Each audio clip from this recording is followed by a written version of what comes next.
जय माता दी दोस्तों, welcome back to my channel. दोस्तों आज मैं आप लोगों को बताऊंगी कि लिब्रा यानी तुला राशि वालों की लाइफ 30 नवंबर के दिन कैसी रहने वाली है। तो चलिए दोस्तों स्टार्ट कर। यूनिकॉर्न प्लीज़ मुझे बताइए कि 30 नवंबर के दिन लिब्रा की फैमिली लाइफ कैसी रहने वाली है।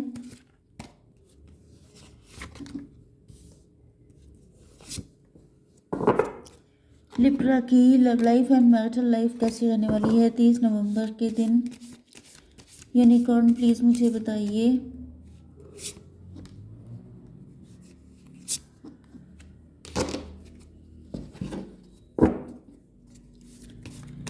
प्लीज़ यूनिवर्स मुझे गाइड कीजिए, यूनिकॉर्न के ये कार्ड क्यों आए हैं।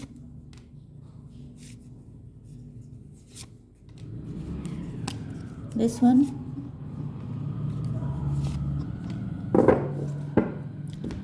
ओके, यहाँ पर म्यूचुअल लव का कार्ड आ चुका है। आप लोगों के बीच में म्यूचुअल लव हो सकता है। आपके पार्टनर आपके साथ इक्वल गिव एंड टेक करना चाहते हैं। अगर इन्होंने पहले नहीं किया था, इनको फील हो रहा है जैसे आप ही इनके सोलमेट हैं। हो सकता है कोई न्यू लव है आपकी लाइफ में, ये भी पॉसिबल है। यस, ये कोई एम्परर है, गवर्नमेंट ऑफिशियल हो सकते हैं, काफ़ी ज़्यादा रिस्पॉन्सिबल पर्सन है। मुझे दिख रहा है, ओह शिट,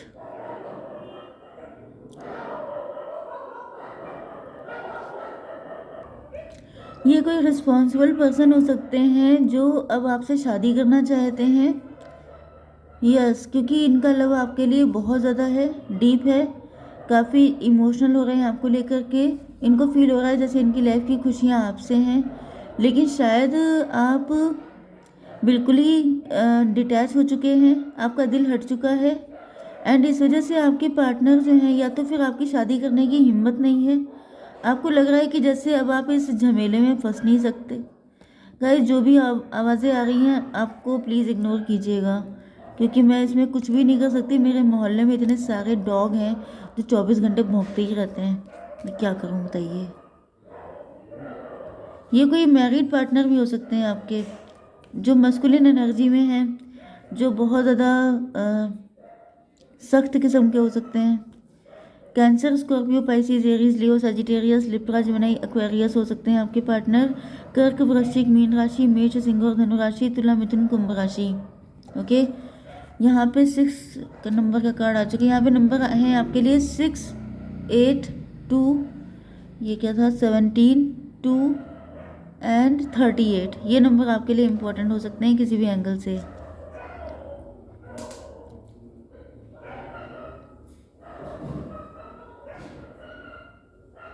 मुझे दिख रहा है कि आपके पार्टनर जो हैं फाइनली अपनी डिग्निटी को मेंटेन करते हुए या अपनी सेल्फ रिस्पेक्ट के लिए, सेल्फ रिस्पेक्ट के साथ ही, जैसे कि अगर आप ये सोच रहे हैं कि अगर इन्होंने आपके साथ कुछ गड़बड़ किया है, क्योंकि जो इधर मुझे एनर्जीज आ रही थी लगातार, वो कोई भी मुझे अच्छी नहीं आ रही थी। तो इस तरीके से, एक तरीके से आपके पार्टनर को आपसे सॉरी बोलना चाहिए, माफ़ी मांगनी चाहिए।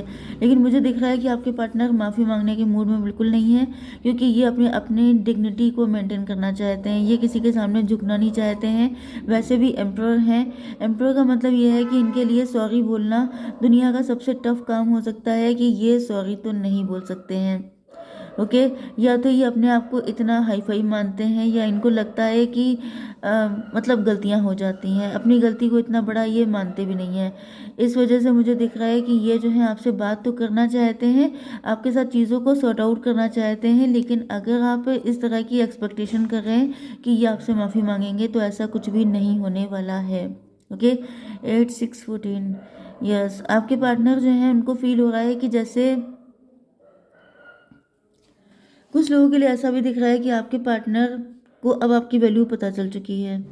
ये देख रहे हैं कि आप लोगों के अंदर डिटैचमेंट आ चुका है। अब आप किसी भी तरीके से मतलब इनके चक्कर में नहीं पड़ रहे हैं, इनके झांसे में नहीं आ रहे हैं, जिस वजह से आपके पार्टनर जो है, इनको रियलाइज़ हो रहा है कि मतलब हर इंसान की एक डिग्निटी होती है। अगर आप अपनी डिग्निटी को लेके, अपनी सेल्फ रिस्पेक्ट को लेकर इतना आप हाई फाई मानते हैं उसको, तो आपको दूसरों का भी समझना चाहिए ना। इक्वल गिव एंड टेक तभी होता है। इसी वजह से ये कार्ड आया है। आपके पार्टनर को अब रियलाइज़ हो रहा है कि ये चीज़ सबके पास होती है। आपके पार्टनर ही कोई मतलब ज़िल्ले इलाही नहीं है कि इनको दुनिया भर की रिस्पेक्ट दी जाए, लेकिन ये दूसरों की इंसल्ट करते फिर।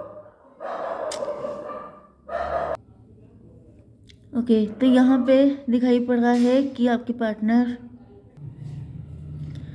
यस, तो इनको समझ में आ रहा है। इनफैक्ट बीच में इतने ज़्यादा डॉग्स स्टार्ट हो जाते हैं तो मेरा जो कंसंट्रेशन है वो ख़त्म हो जाता है।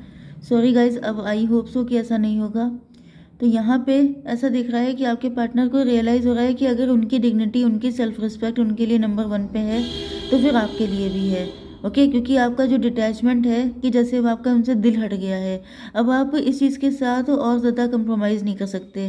जैसे कि अगर आपके घर का माहौल बहुत ख़राब कर रखा है आपके पार्टनर ने, 24 घंटे आपको टॉन्ट करना, आपकी इंसल्ट करना, आपको बहुत ज़्यादा बैड फीलिंग देना, तो अब आपके पार्टनर को रियलाइज़ हो गया है कि क्योंकि इन्होंने आपको हर तरीके से साम दाम दंड भेद, क्योंकि इनको पता था कि आप इनसे प्यार करते हैं, क्योंकि आप सीधे इंसान हैं, अच्छे इंसान हैं। तो जो अच्छे इंसान होते हैं वो आज नहीं तो कल पिघल जाते हैं, वो इतना कड़क दिल लेके नहीं चल पाते हैं कि मतलब डटे रहें उस चीज़ पर। ओके, इसीलिए आप देखिए कि जितनी पहले के टाइम पर जो बैड एंटिटीज़ होती थी वो बहुत जल्दी ईश्वर की ब्लेसिंग पा जाती थी। क्यों? क्योंकि वो लोग तपस्या करने में इतने मास्टर होते थे, बिल्कुल कड़क तपस्या करते थे एंड फटाफट ईश्वर उनको आशीर्वाद देते थे, ब्लेसिंग देते थे। लेकिन जो सीधे साधे लोग होते हैं उनके अंदर इतना डिटर्मिनेशन नहीं होता है, वो इतना कठोर हो नहीं पाते हैं।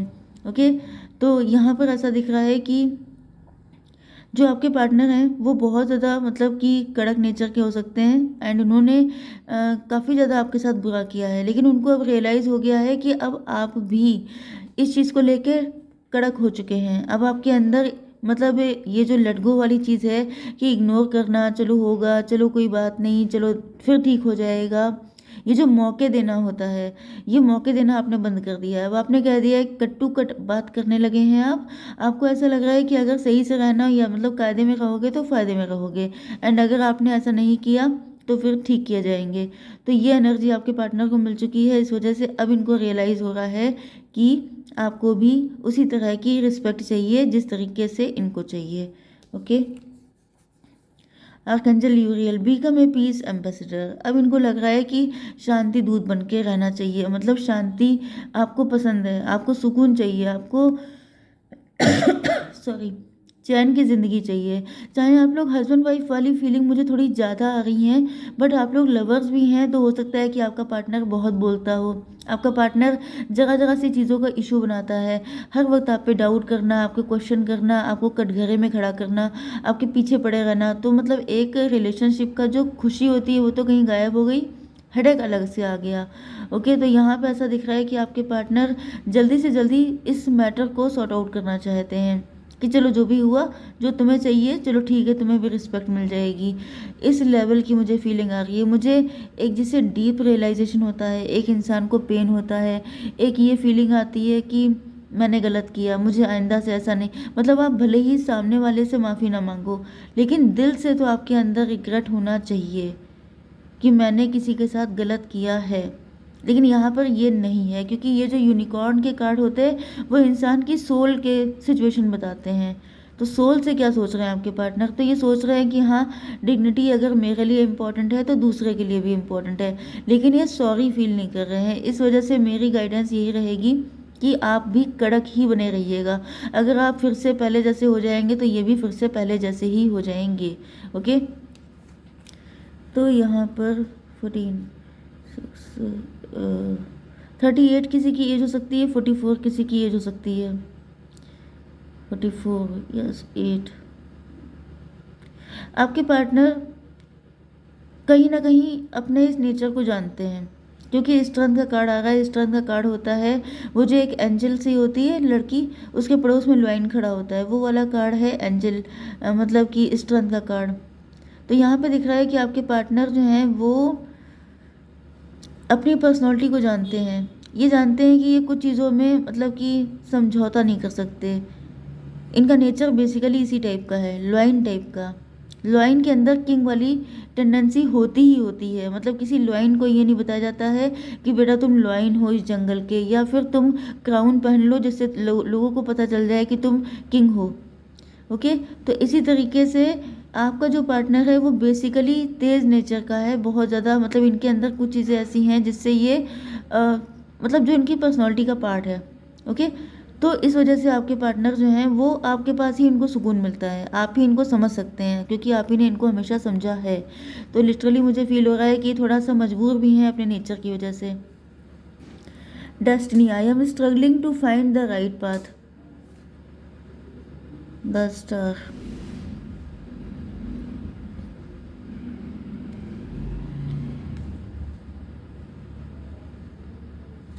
आपके पार्टनर की लाइफ में अपने कुछ इश्यूज हो सकते हैं। मैंने बताया ना कि ये जैसे किंग है, एम्परर हैं, या तो ये किसी कंपनी में बॉस हो सकते हैं, किसी कंपनी में अच्छी पोजीशन पे हो सकते हैं, या फिर ये हो सकता है कि आपके पार्टनर अब इनके लाइफ में कुछ चैलेंजेस हैं, स्पेशली अगर आपके पार्टनर मेल हैं तो ओके। एंड इनकी लाइफ में कुछ चैलेंजेस हो सकते हैं, हो सकता है ये किसी गवर्नमेंट जॉब की तैयारी कर रहे हों, या फिर ये किसी कंपनी में हायर पोजीशन चाहते हों। इनको इनके सपने बड़े बड़े हैं, इनको बहुत कुछ चाहिए, लेकिन उन सबको पाने के लिए इनको काफ़ी हार्डवर्क करना पड़ेगा। मे बी आप उन चीज़ों में इनको डिस्टर्ब करते हैं, या इनको अपने काम की जगह पर किसी भी तरह का डिस्टरबेंस पसंद नहीं है, ओके। जब ये आपके पार्टनर जो हैं कहीं पर बिजी होते हैं, मे बी आपको ज़्यादा टाइम नहीं दे पाते हैं, एंड इस वजह से इनका नेचर थोड़ा चिड़चिड़ा रहता है, ओके। कुछ चीज़ें हैं जो इनकी पूरी नहीं हो पा रही हैं, एंड आपकी अलग डिमांड रहती है, इस वजह से आपके पार्टनर थोड़ा चिड़चिड़ ज़्यादा करते हैं, ऐसा भी हो सकता है। 17 8 8 8 16। अगर आपने इनसे डिस्टेंस बनाई है, क्योंकि यहाँ पे आपकी सिचुएशन मुझे क्लोज्ड ऑफ दिखाई पड़ रही है, जैसे आप लोग अपने में लिमिटेड हो गए हैं कि ठीक है भाई, तुम्हें मेरा साथ नहीं चाहिए, या मैं इतना बुरा लगता हूँ, बुरी लगती हूँ, तो फिर तुम किनारा कर लो। तो इस तरह की एनर्जी मुझे फील हो रही है। तो आपके पार्टनर को जैसे टॉवर इनके ऊपर आ गया, इनको बहुत बुरा फील हो रहा है। ये बिल्कुल नहीं चाहते हैं कि आपके साथ इनका किसी तरह से दिक्कत आए, क्योंकि ये आपके साथ स्टेबिलिटी चाहते हैं। या तो ये सिस्टम हुआ है कि इनके फाइनेंसेस, इनको पैसे की दिक्कत होने लग गई है जब से आपने इनसे डिटैचमेंट शो किया है, ओके। अगर आपके पार्टनर आपके वाइफ हैं, ओके, वर्किंग नहीं है, तो नो डाउट आपके ऊपर डिपेंड है, या फिर वाइफ नहीं है आपकी जीएफ भी हैं, तभी मुझे दिख रहा है कि आपसे काफ़ी खर्चे निकलते हैं इनके, एंड ये बहुत परेशान है कि इनके खर्चे कैसे निकलेंगे। तो ये सोच रहे हैं कि ज़्यादा झुक के नहीं, लेकिन हाँ थोड़ा सा अपनी डिग्निटी को बना करके आपसे सॉरी बोल देते हैं, या मतलब जस्ट बोलने को बोल देते हैं, जिससे कि आप थोड़ा सा कूल डाउन हो जाएंगे, जिससे कि एटलीस्ट इनके खर्चे पूरे होंगे, इनकी बेसिक नीड्स पूरी होंगी। ये मुझे ज़्यादा फीलिंग आ रही है, ओके। लेकिन आप लोग damage, we are both hurting from this.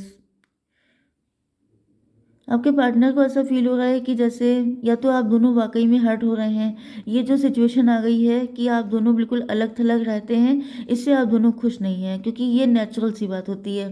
अगर आप लोग हस्बैंड वाइफ हैं, एक छत के नीचे आप लोग इस तरीके से रहेंगे तो कौन खुश होगा, घर का माहौल भी ख़राब होगा। एंड अगर आप लोग लवर्स भी हैं, लेकिन ये जो मतलब जैसे कि एक ठंड वाली कंडीशन आ जाती है रिलेशनशिप में, तो वो किसी को अच्छी नहीं लगती है। कोई इंसान ऐसा नहीं, हर किसी को वार्म वेलकम पसंद होता है।